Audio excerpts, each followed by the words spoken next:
So we have a GoPro mount and then two-way radio mount.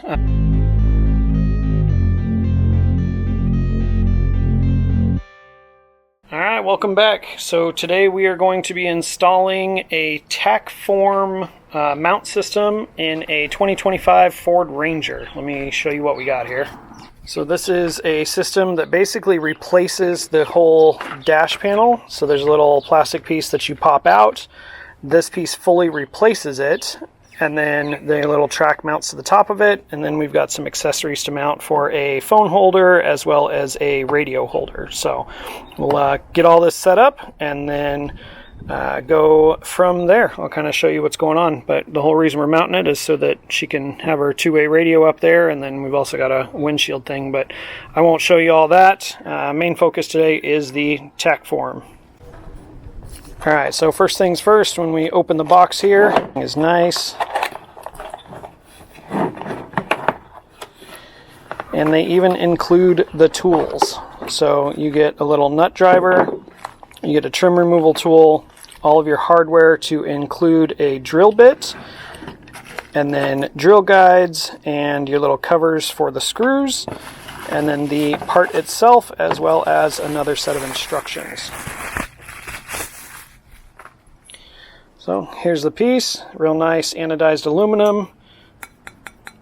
So nice to see stuff out of metal again. Torque screws for the main bolts going through.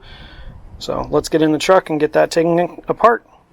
Alright, so up here with your trim tool, it's this little plastic trim that you're removing, and it's real simple. Just get down in here on an edge, work it down in, and very gently start pulling up around all the corners.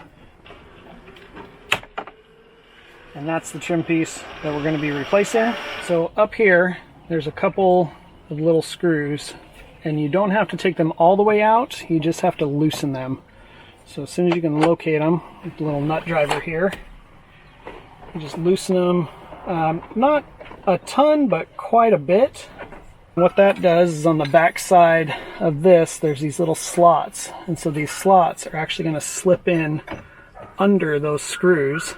So as you loosen these, about how high you need to take them is till the tool is almost at the top of that.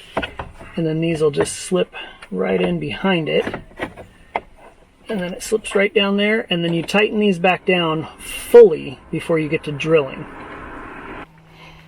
Alright, so when it comes to drilling, there's two holes. There's one right here, and there's one over here that you're going to drill. Now these holes have a little indexing point in them, and your drill guide, if you can see that there, has a little flat spot on it. And so that flat spot goes in, and it kind of holds it where it won't let it go anywhere around. One thing to make note of is if you have a standard drill, it is not going to fit against the windshield and allow you to get down in there. So instead, what I would suggest is making sure that you get a right-hand drill. Now these little Bauer ones from Harbor Freight are like $45 if you already have the battery. I already have a bunch of their tools, so I already have the batteries. But I think they make a corded version that's around the same price, but it's nice to have the cordless one. So your drill guide helps keep your drill bit in the correct position up and down, but it also helps with the depth. So you can only drill that deep, and you're not going to go through to anything important under your dash. Alright, in your hardware bag there are two longer Phillips head screws, and they go down in those holes. And then once you get those tightened down, then there's two little caps that go in there. Now these caps have a notch in them that matches the notch in the back. So if it's not going down, make sure you've got that notch aligned correctly, and it is to align the slope to where it matches almost like a factory piece. Next step is your track. They make two different types of tracks. This is the slim bar track. It's just a single track. They also make one, I think it's called the tactical or something or other like that, but it's basically like a Picatinny rail with the slots in it here, so you can kind of index stuff. There are two sets of holes in this rail, so one set will set it a little further back and the other set will set it a little further forward. I'm going to see if we can set it in the set that makes it nice and flush across there. And then you just put it in with the 5 included screws, So we'll get this mounted.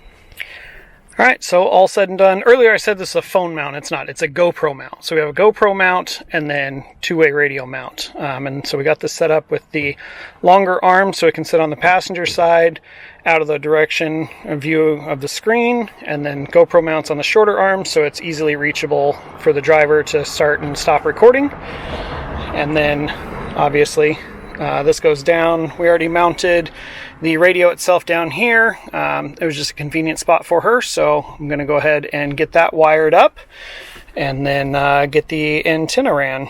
So if you want to stick around and watch the rest of that, I would appreciate it. If not, that would be all for this part. So that is the Tackform mount for the 2023 and up, or 2023 to current Ford Ranger. Crazy easy install. I would say if we weren't sitting here talking, it would have taken 15 minutes. So very, very easy. Great products. Can't recommend them enough. I'll make sure and put a link down in the description. And yeah, like I said, we're going to move on to wiring up the radio. So if you want to stick around for that, you can see that as well. All right, so number one thing when you're doing wiring and trying to get into the engine compartment is you want to check and see what side your fuse box is on, and then try and bring your wires through on the same side. So right back down in here, you can see where that exposed insulation is. That's where this little rubber cap just came out of. So that's a nice spot. It's nice and high on the body, so if there's any moisture or water going through, it's pretty well protected. There's also a ground screw right there if I need to mount anything. And then this is nice thick rubber, and so all I'm going to do is I'm just going to put a single slit down the middle of it, only large enough to press this piece through as easy as I can, and then this little pigtail will go through the same hole, and then we'll run those wires into the cab. Alright, well, it's dark. You can't really see much, but there it is, all up in there, all set up. We got the underhood wiring all done.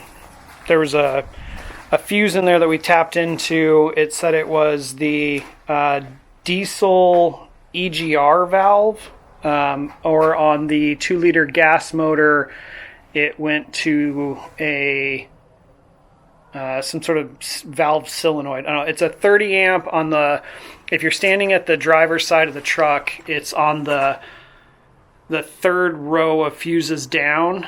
On the far left side, it's the furthest right one in the first bank. But that was the first one that I found that was a high amperage fuse that had no power when the vehicle was off and then came on when the vehicle was on. So anyways, if you have any questions, drop a comment below. It got dark on us real fast trying to run the wires, so I'm sorry I didn't show more of the wiring stuff. But yeah, if you have questions, drop it below. I'll answer anything. I will tell you that it was much easier to run the wires to the passenger side of the vehicle, pulling the glove box out and going real high behind all of the air ducting and then bringing it down low. So we tried to run it low, just couldn't find a path. But anyways, don't forget to like, comment, and subscribe, and share it with a friend. Thanks for watching.